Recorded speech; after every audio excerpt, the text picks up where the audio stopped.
Quels sont mes résultats après un mois d'entraînement intensif pour le triathlon? Et ben, je vous promets qu'en un mois, avec un peu de volonté, on peut vraiment faire de grandes choses. Restez jusqu'à la fin pour avoir tous les résultats parce que même moi, j'ai été surpris. On est le 2 février et on va se baser sur la vidéo que j'ai postée il y a un mois tout pile sur YouTube. Donc la natation, ça a été le sport où je me suis le plus amélioré. Si vous en rappelez bien, sur la vidéo YouTube, je pouvais même pas enchaîner plus de 50 mètres. C'était catastrophique. Là maintenant, toutes les séances de natation, je fais au moins 1,5 km cumulé.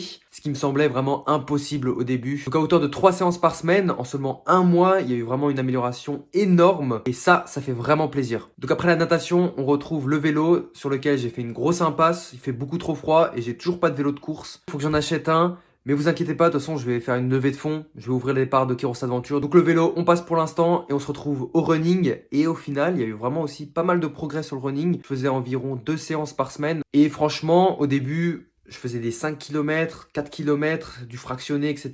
Sur la dernière semaine, j'ai essayé de me confronter à la vraie distance que je vais devoir parcourir, c'est-à-dire 10 km. Et j'ai eu des résultats vraiment qui étaient pas dégueux. Sur la dernière course que j'ai fait, j'ai mis 53 minutes pour faire les 10 km. Donc au niveau du running, je pense que je me suis pas mal amélioré. Mais si vous avez des conseils sur des séances pour pouvoir vraiment améliorer le temps sur les 10 km, je suis vraiment preneur. Donc c'est tout pour le récap de ce premier mois. N'hésitez pas à me suivre car il me reste encore 4 mois de préparation. Ça sera en mi-juin que je vais faire le triathlon. Donc soyez présents.